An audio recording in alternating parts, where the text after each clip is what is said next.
तो आज हम लोग करेंगे कॉन्स्टिट्यूशन के बारे में। Constitution, okay. तो कॉन्स्टिट्यूशन में पहले हम लोग देखेंगे कि क्या क्या है कॉन्स्टिट्यूशन में। सब कुछ है। तो कॉन्स्टिट्यूशन कहता है कि एलिफेंट साइज कॉन्स्टिट्यूशन को क्यों कहा जाता है। Critics stated that the Indian constitution is too bulky and too detail and contain some unnecessary elements. कहते हैं कि टू बल्की है, मतलब कुछ ज़्यादा बल्की है, और टू डिटेल है। और टू बल्की और टू डिटेल क्यों है? क्योंकि हमारे में स्टेट, यूनियन, सबका जो लॉ है वो एक ही जगह दिया हुआ है, एक ही कॉन्स्टिट्यूशन में दिया गया है, और वो इस कॉन्स्टिट्यूशन में है। तो फिर Abbott Jennings observe that the provisions borrowed were not always well selected and that the constitution generally was too long and complicated। जो बोरो किया गया था हमारा प्रोविजंस, जो बोरो किया गया है अदर कॉन्स्टिट्यूशन से, क्योंकि हमारा कॉन्स्टिट्यूशन जो है वो बहुत सारी चीज़ से बोरो किया हुआ है। बहुत सारे अदर कॉन्स्टिट्यूशन, अदर कंट्री के कॉन्स्टिट्यूशन से बोरो किया गया है हमारा कॉन्स्टिट्यूशन, जो उसको टू लॉन्ग और टू कॉम्प्लिकेटेड बना। कॉम्प्लिकेटेड इसलिए क्योंकि हमारे जो कॉन्स्टिट्यूएंट असेंबली में थे उसमें ज़्यादातर लॉयर्स भरे हुए थे, इसीलिए हमारा कॉन्स्टिट्यूशन बहुत ही ज़्यादा कॉम्प्लिकेटेड है। क्योंकि लॉ के लैंग्वेज है तो लॉ का लैंग्वेज थोड़ा कॉम्प्लिकेटेड होता है।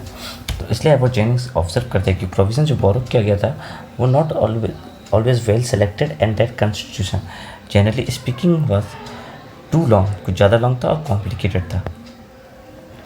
तो अब लोग कहते हैं अनगांधीयन कॉन्स्टिट्यूशन। अनगांधीयन कॉन्स्टिट्यूशन क्यों कहा जा रहा है?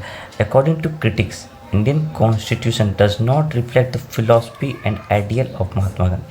महात्मा गांधी का फिलॉसफी क्या था? अहिंसा नहीं, नॉन वायलेंस। अहिंसा तो था नहीं, तो उनका था कि वो अहिंसा का रास्ता नहीं चुना। तो हमारे इसलिए उनका आइडियल फिलॉसफी से नहीं मिला कि हम आर्मी, पुलिस, ये सब चीज़ें बात करते। ऊपर से जब हम अपने कंट्री को बना रहे थे, ज्वाइंट कर रहे थे, तो सरदार वल्लभ भाई पटेल उन्होंने आर्मी के फोर्स की ताकत से बहुत सारे स्टेट्स को अपने में मिलाया था, इंडिया में मिलाया था। बहुत सारे स्टेट, वो रजवाड़ा राज जो था, बहुत सारे इसको हमारे इंडिया में मिला के बनाया गया था। They often that constitution should have been raised and built upon village panchayat and district panchayat और विलेज पंचायत। देखिए, a carbon copy of 1935 act, या इट्स ट्रू क्यों कहते हैं कार्बन कॉपी ऑफ 1935 एक्ट? क्योंकि हाफ ऑफ द जो कॉन्स्टिट्यूशन है वो उसमें है government of India act 1935। 10 lakh police जो वर्क कर रही है, आईपीसी, ये सारे चीज़ अभी भी क्या कहते हैं हमारे गवर्नमेंट ऑफ इंडिया एक्ट से चल रहे हैं। गवर्नमेंट ऑफ इंडिया एक्ट 1935 के द्वारा कंटिन्यू है। अभी भी हम लोग अंग्रेज के बनाए हुए कानून को ऑपरेट कर रहे हैं, ठीक है। तो इसीलिए क्रिटिक्स कहते हैं that framers of the constitution have included a large number of provisions of government of India act 1935 into constitution. Hence, they called Constitution as a carbon copy of 1935 amended version of 1935 Act। हाँ, 1935 Act जो है उसका ही amend कर दिया गया constitution, मतलब कि 1935 को ही अमेंड करके, एक्सटेंड करके, थोड़ा कुछ और आर्टिकल्स, एक्ट्स सबको ऐड करके अमेंड कर दिया गया कॉन्स्टिट्यूशन, ऐसा क्रिटिक्स का कहना। ये बोरोड कॉन्स्टिट्यूशन, ए बोरोड कॉन्स्टिट्यूशन क्यों कहा जा रहा है? Critics open that the constitution contain nothing new original. जैसे कि मैंने कहा, क्योंकि हमारा जो कॉन्स्टिट्यूशन है वो बहुत सारे अदर कंट्री के कॉन्स्टिट्यूशन से कुछ कुछ लिया गया है, तो इसीलिए उसको बोरोड कॉन्स्टिट्यूशन कह रहे हैं। क्यों? They describe it as borrowed constitution, bag of borrowing, hotchpotch constitution, patchwork of several documents of the world constitution, ठीक है। However this criticism is illogical, क्योंकि हमारे फॉर्दर्स या फिर doctor B R Ambedkar ji ने कॉन्स्टिट्यूंट असेंबली में खड़ा होकर कहा था कि हमने बोरो नहीं किया, हमने उस कॉन्स्टिट्यूशन के बेस्ट पार्ट को लिया है, उसे अपने देश के हिसाब से कैसे उसमें लागू करना है, कैसे उसे अमेंड करना है, उसके हिसाब से हमने उसे बनाया है, ऐसा डॉक्टर बी आर अम्बेडकर ने कहा था. However this criticism is always as framers of the constitution made necessary modification in the features borrowed from other constitution for sustainability to the Indian Constitution. फिर उसके बाद आता है DPSP, directive principle of state policy. DPSP, directive principle of state policy. DPSP and FR दोनों constitution दिया गया और दोनों for the peoples of the country के लिए. लेकिन DPSP गवर्नमेंट को बाइंड नहीं करता है कि वो आपको दे, वहीं फंडामेंटल राइट्स बाइंड करता है गवर्नमेंट को, वो आपको प्रोवाइड कराए. वो आपको फंडामेंटल राइट्स है, उसको आपको प्रोवाइड कराना पड़ेगा गवर्नमेंट को. Binding directive principle of state policy. According to Ambedkar the DPSP is the novel future of Indian constitution. क्या है? नोवेल फ्यूचर है इंडियन कॉन्स्टिट्यूशन का. They are enumerated in part 4 of the constitution. इसमें दिया गया पार्ट 4 ऑफ द कॉन्स्टिट्यूशन में दिया गया है. They can be classified into 3 broad categories: socialist, Gandhian, liberal, intellectual. इसमें किसमें है? सोशलिस्ट, गांधीयन और लिबरल इंटेलेक्चुअल में. The DPSPs are meant to promote the idea of social and economic democracy. किसको प्रमोट करने के लिए है? Meant to promote economic democracy and social ideal of social and economic democracy drawn from various sources. same thing other constitution से लिया गया है, government of 1935 act के द्वारा लिया गया है, गवर्नमेंट ऑफ 5 अदर कॉन्स्टिट्यूशन, मतलब various sources. Constitution of India has borrowed most of provisions from the Constitution of various other countries as well as Government of India at 1935. Structural part of the Constitution is too large extent driven from the Government of India at 1935. Philosophical part derived from American and Irish Constitution. इसे लिया गया है American and Irish constitution से लिया गया है philosophical part, जैसे कि fundamental rights and DPSPs. Political part derived from the British Constitution. British constitution से पॉलिटिकल पार्ट मतलब पार्लियामेंट्री फॉर्म ऑफ गवर्नमेंट, ठीक है, ब्रिटेन. बट उनका में parliament supreme authority, where in India Constitution is supreme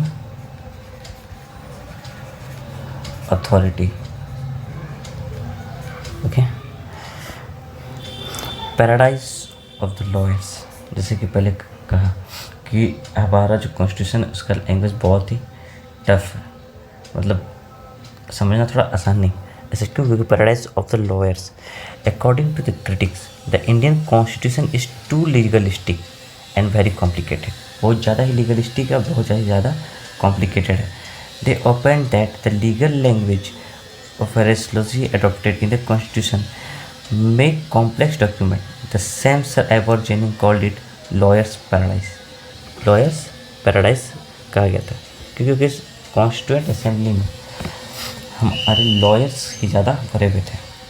फिर ingredients of the preamble. The preamble reveal 4 ingredients or components.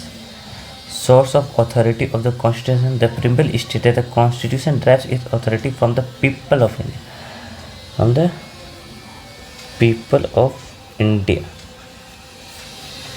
ठीक है, किससे पावर ड्राइव करता है? पीपल ऑफ इंडिया से पावर ड्राइव किया जाता है constitution.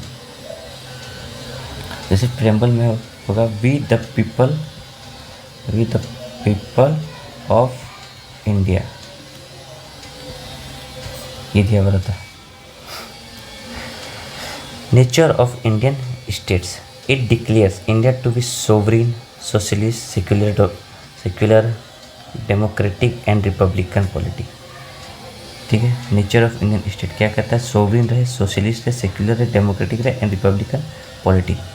Objectives of the constitution क्या है, justice, liberty, equality, fraternity as the objectives, ये है ऑब्जेक्टिव्स। ठीक है, date of adoption of the constitution it stipulates November 26, 1914 as the date, but 26 January. Okay, ये नवंबर 26, 1949 में the final copy of the constitution sign किया गया था।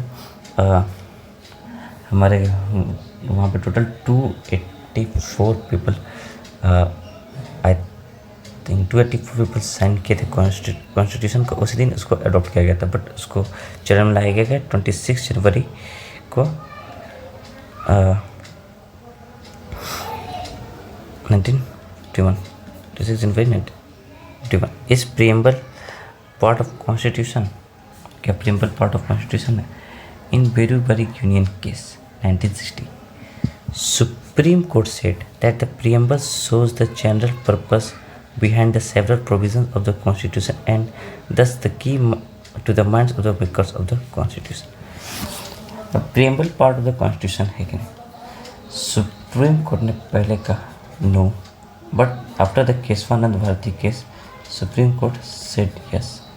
फिर उसके बाद एक और LIC केस, फिर सुप्रीम कोर्ट ने कहा यस। तो पहले बीरूभाई यूनियन केस 1960 में उसको मना कर दिया गया कि वो, उन्होंने कहा कि किसी प्रीएम्बल जो वो शो करता है कि माइंड को, मतलब कि हमारे जो फाउंडिंग फादर्स है कॉन्स्टिट्यूशन के, उनके माइंड में क्या था, वो सिर्फ शो करता है preamble. Despite this recognition of the significance of the preamble, the supreme court specifically opinion that preamble is A not the part of the constitution. क्या है, प्रीएम्बल नहीं है पार्ट कॉन्स्टिट्यूशन का। फिर उसके बाद आता है in Keshavananda Bharati case 1973, the supreme court rejected the earlier opinion and held that preamble is a part of constitution. जब 1960 में ये यूनियन केस था, उसमें सुप्रीम कोर्ट ने नो कहा था, लेकिन उसी को अपने डिसीजन को पलटते हुए 1973 में केशवानंद भारती केस में सुप्रीम कोर्ट ने अपने पुराने ओपिनियन को बदल कर कहा कि preamble is a part of constitution. क्या है, preamble is an integral part of constitution. In the LIC of India case 1995 also supreme court again held that the preamble is an integral part of the constitution. ठीक है, preamble क्या है, integral part of the constitution है। Okay, तो preamble amend हुआ है कि preamble को अमेंड कभी किया गया है। However, two things should be noted. The preamble is neither a source of power or to legislature nor the provision upon the powers of legislature। preamble जो है ना ही वो सोर्स ऑफ पावर है लेजिस्लेचर का, ना ही वो लेजिस्लेचर से power छीनता है, ना ही वो पावर देता है, ना ही वो छीनता है। It is non justiciable that is its provisions are not enforceable in courts of law. उसके जो प्रोविजंस है वो नॉट इन्फोर्सेबल है इन कोर्ट्स ऑफ लॉ। ठीक है, इस प्रीएम्बल अमेंडेबल, क्या प्रीएम्बल अमेंडेबल है? तो ये हुआ था केशवानंद भारती केस में। The question as to whether the preamble can be amended under article 368 to the constitution arose for the first time in the historic Kesavananda Bharati case 1973। It was urged that the preamble cannot be amended as it is not part of the constitution। इसी में supreme court ने कहा था क्या, that the preamble is a part of the constitution। The court stated that the opinion tendered by its in the Bureau Union case 1960 in the regard was wrong